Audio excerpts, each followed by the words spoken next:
Hello everyone, very very good morning. कैसे हो आप सब? हम सब तो बिल्कुल ठीक हैं और उम्मीद करती हूँ कि आप सब भी बिल्कुल अच्छे होंगे और बहुत खुश होंगे। आप सभी का आपके अपने चैनल एसके ब्लॉग्स में बहुत बहुत स्वागत है। तो फ्रेंड्स, सबसे पहले आप सभी को मेरी प्यार भरी राधे राधे। आप सभी के लिए अपने श्यामा श्याम के चरणों में यही प्रार्थना करती हूँ कि प्रभु आप सभी को अच्छा स्वास्थ्य दे, आप सभी की सारी मनोकामनाएं पूरी करे और आप सभी के घरों में ढेर सारी खुशियाँ आएँ। और अभी मैं आई हूँ यहाँ पर तुलसी मैया को ठाकुर ठाकुराइन का चरणामृत देने के लिए, क्योंकि मैं जैसे पूजा आरती के बाद कोई एक आध काम होता है ना रसोई में, वो लग जाती हूँ। तब तक बच्चे चरणामृत ले लेते हैं, उनको बोल देती हूँ मैं, वो ले लेते हैं। और फिर मैं भी अपना चरणामृत लेके और बाद में फुर्सत से आती हूँ बालकनी में, क्योंकि एक दो काम की वही होता है, प्रेशर होता है सुबह सुबह काम का। 1 डेढ़ घंटा तो जैसे ठाकुर जी की सेवा में सुबह लगता है, तो उसके बाद फिर मैं आराम से आती हूँ। तो ये देखिए, यहाँ पर पहले एक पौधा था तुलसी का, लेकिन अब 4 पौधे तो बड़े बड़े हो गए हैं और 2 पौधे छोटे छोटे अभी और एक गमले में उगाए हैं, बहुत सुंदर हैं वो भी। और ये यहाँ पर कुछ पौधे वगैरह मैंने लगा रखे हैं। तो भाई, तुलसी मैया को मैंने ठाकुर जी का चरणामृत दे दिया है। हम भी लेते हैं, जो बच जाता है वो तुलसी मैया को अर्पित करती हूँ। फिर मैंने कुछ तैयारी तो पहले कर दी थी खाना बनाने की, और कुछ अब कर लेती हूँ। और आज सुबह के खाने में बनाऊँगी राजमा। तो राजमा मेरी पहले जैसे कुकर में बॉयल हो गई थी, और अब मैं कढ़ाई में इसमें तड़का लगाऊँगी। तो कढ़ाई में थोड़ा तेल गरम हो गया है, इसमें मैंने डाला है तेज पत्ता। एक बड़ा सा तेज पत्ता था, उसको तोड़ के 2 टुकड़ों में करके डाल दिया है। इसमें डालूँगी अब काली मिर्च, लौंग, और जो बड़ी इलायची होती है वो मतलब ज़्यादा बड़ी ना हो, नॉर्मल साइज़ की हो, क्योंकि भाई इसमें काफ़ी बड़े साइज़ की भी हैं, फिर वो ज़्यादा हो जाती है तो फिर खाने में भी दिक्कत होती है। नॉर्मल चीज़ें ही सब बढ़िया लगती हैं। तो एक इलायची डाल दी है, और कुछ मूंगफली की, कच्ची मूंगफली की गिरी डालूँगी इसमें। और इन सारी चीज़ों को मैं हल्का सा रोस्ट करूँगी। एक इसमें मैं साबुत मिर्च भी डालूँगी, जो लाल वाली होती है वो वाली। और फिर ये जो हल्का सा रोस्ट हो जाएगा ना, फिर टमाटर वगैरह मैंने काट के यहाँ मिक्सी के जार में डाले हुए हैं, उसी में इसको डाल के और पीस लूँगी। और जैसे आज बना रही हूँ आलू और राजमा। कभी कभी राजमा में काली उड़द मिक्स करके बना लेती हूँ, कभी कभी आलू मिक्स करके बना लेती हूँ। लेकिन सच बताऊँ, जब राजमा बनती है ना, तो मन तो मेरा होता है कि मैं चावल बनाऊँ इसके साथ में, क्योंकि मुझे राजमा चावल बहुत पसंद है। लेकिन मुझे कई दिन से बहुत ज़्यादा ठंड लग रही है, सर्दी खांसी हो रही है, और अनुज को भी सर्दी खांसी की थोड़ी सी प्रॉब्लम है। तो फिर मैंने सोचा कि चावल बनने के बाद फिर सब खाएंगे, सबको सर्दी खांसी हो जाएगी। मैं पहले से बीमार हूँ, लगभग 10 दिन हो गए हैं मुझे सर्दी खांसी हुए। आवाज़ भी बिल्कुल वैसी हो गई है और गले में भी काफ़ी दर्द है। तो आज तो मैं रोटी बनाऊंगी, चावल नहीं बनाऊंगी। वरना अंदर से मन की तो इच्छा यही होती है कि मैं चावल बना लूं, क्योंकि राजमा के साथ चावल बहुत स्वादिष्ट लगते हैं। लेकिन वही फिर ये है कि ठंडे होते हैं चावल, और ज़्यादा मतलब खांसी उठेगी, और ठंड तो लगी हुई है, दिक्कत हो जाएगी। इस वजह से रोटी बनाऊंगी मैं। तो वही अभी जो है, मैंने यहाँ पर दोबारा से इसमें छोंक तैयार किया है। छोंक में क्या डालना होता है, जीरा, थोड़ी सी हींग डाल दूँगी, राजमा बन रही है तो। और उसमें धनिया और सौंफ का दरदरा सा मैं उसको कूट के रखती हूँ, मिक्सी में ही कर लेती हूँ दरदरा। ये सब डाल के मैं छोंक बनाती हूँ। और फिर जो टमाटर की प्यूरी मैंने तैयार की है, खड़े मसाले इसमें मैंने डाले हैं, वो सब इसमें अपना डाल दूँगी। बिल्कुल सिंपल से तरीके से हमारी जो है सब्जी बनती है। एक टाइम था भाई, सारा परिवार प्याज खाता था, मैं भी खाती थी, लेकिन अभी लगभग 2.5 पौने 3 साल हो गए हैं, प्याज बिल्कुल बंद हो चुका है। बीच बीच में बाकी घर वाले और खा लेते थे, लेकिन जब कहते ना भाई एक दो का छूट जाता है तो फिर सबका ही छूट जाता है। तो अब सबका ही छूट गया है, किसी का मन ही नहीं करता अब खाने का। अब नॉर्मल ही सब्जी बनती है। तो भैया अभी इसमें मैं जो है छोंक लगा के और इसको थोड़ा सा पकने के लिए छोड़ दूँगी। मेरा यहाँ पर जो टमाटर का पेस्ट तैयार होगा, यानी ये लगा लीजिए कि भाई छोंक लगाया है तो हमारी प्यूरी तैयार हो जाएगी पक के इसमें। और इधर राजमा है कुकर में, और ये आलू मैं इसमें से निकाल लेती हूँ। बहुत गर्म है, क्योंकि थोड़ी देर पहले ही सीटी लगवाई थी, तो मैंने चाकू से ही इनको निकाला है और गरम गरम ही छील दूँगी। नया आलू जो आ गया ना वो थोड़ा गरम गरम ही छिल जाता है तो ठीक है, जब वो ठंडे हो जाते हैं तो छिलका बिल्कुल ही उसके ऊपर चिपक जाता है, फिर उसको उतारने में बड़ी दिक्कत होती है। तो बस गरम गरम ही इनको छील दूँगी और जो भी छोटे मोटे काम है रसोई के सारे मैं निपटा दूँगी। और आज तो कई दिनों के बाद मैंने वीडियो बनाई है। बहुत सारी बहनों के तो व्हाट्सएप पर मैसेज भी आते हैं कि आप रोज़ वीडियो बनाया करो, आपकी वीडियो नहीं आती है। लेकिन वो कहते हैं ना कि काणी के ब्याह को सौ जोखिम, ये हमारे हरियाणा में एक मशहूर कहावत है कि काणी के ब्याह को सौ जोखिम। काफ़ी दिन हो गए हैं, तबीयत मतलब एक तरह से ठीक होते हैं ना तो दूसरी तरह से कुछ ना कुछ हो जाता है। अब बीच में मैंने 2-3 दिन वीडियो बनाई थी लगातार कि चलो डेली व्लॉग बना लेती हूँ, और फिर ऐसी ठंड लगी कि मुझे सांस लेने में भी काफ़ी दिक्कत हो रही है। बस काम भाई करने ही पड़ते हैं, करने वाला तो कोई है नहीं। और फिर औरत की जिम्मेदारियां तो आप सब समझते हो कि कितनी होती हैं, पूरे घर परिवार की जिम्मेदारी एक बहू के सिर पर होती है।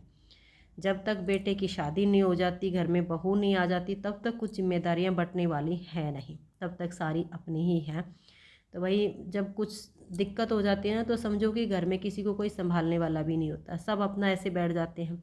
क्या करें, अब हर काम देखना पड़ता है। तो काम तो कर लेती हूँ, फिर वो वीडियो नहीं बन पाती है जब तबीयत ख़राब हो जाती है। इस वजह से मन तो मेरा बहुत करता है कि मैं अपनी डेली वीडियो बनाऊँ, डेली ब्लॉग बनाऊँ, आप सबके साथ अपना कुछ ना कुछ डेली शेयर करूं, लेकिन फिर वो शरीर साथ नहीं दे पाता।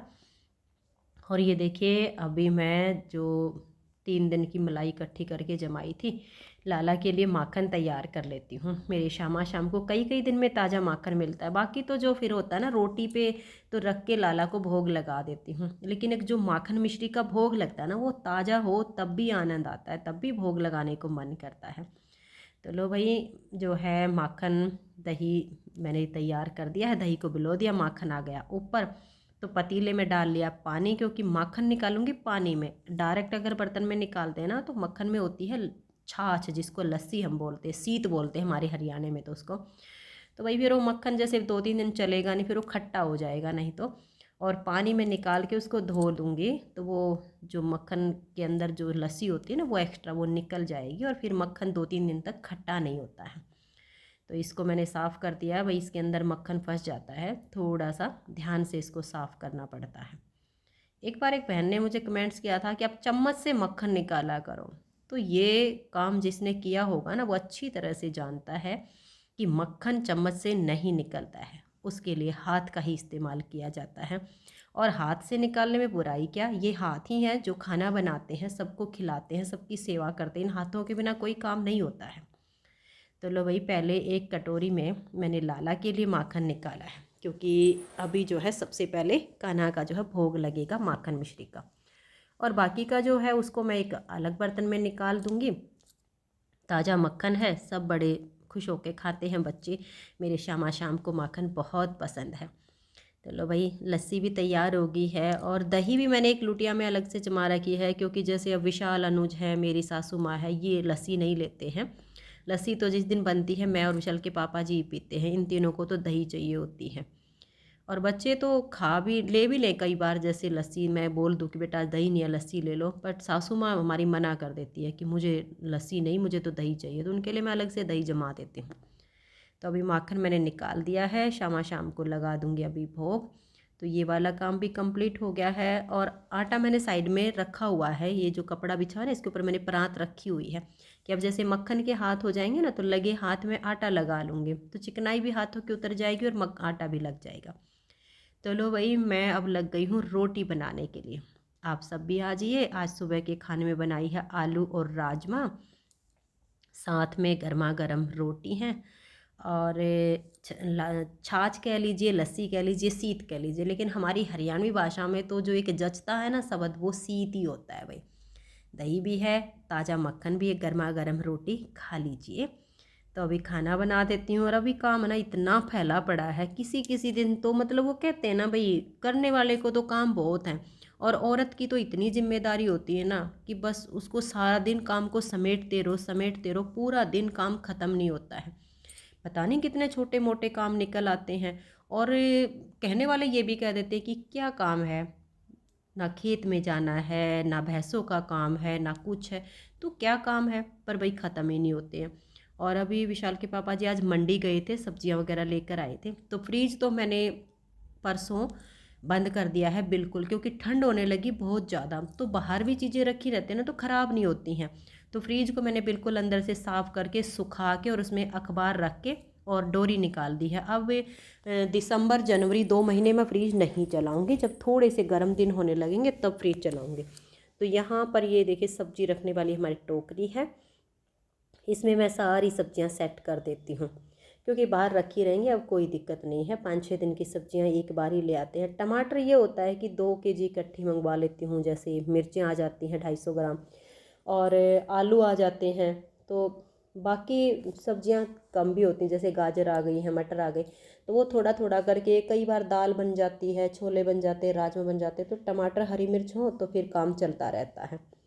तो अभी जो कुछ फ्रूट अमरूद भी लाए थे वो मैं इसी में रख देती हूँ। एकदम से तो इतनी सारी चीज़ें भाई ख़त्म नहीं होती हैं, थोड़ा थोड़ा करके होता है। तो ये सारी सब्जियाँ मैं यहाँ पर लगा देती हूँ। ठंड का मौसम है, ख़राब होंगी नहीं।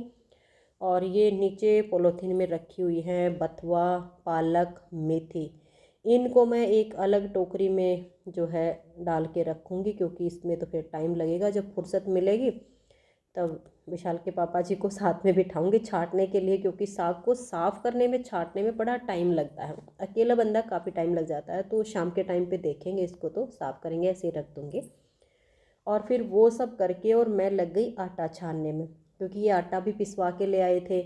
कल पिसवाया था, कल मुझे टाइम नहीं मिला था। फिर आज सोचा कि चलो भैया आज तो लगे हाथ में ये वाला काम भी निपटा देती हूँ, और फिर उसके बाद में पोछा लगाऊंगी। क्योंकि फिर बाद में ही पोछा लगे तो ठीक है, क्योंकि अब आटा है, थोड़ा बहुत इधर उधर बिखरेगा, सफाई बाद में होती रहेगी। तो बहनों आज बातें हो गई हैं आप सबके साथ बहुत सारी, और ये तो सुबह सुबह का रूटीन है भाई, शाम तो अभी बाकी है, पता नहीं कितना काम बाकी पड़ा है।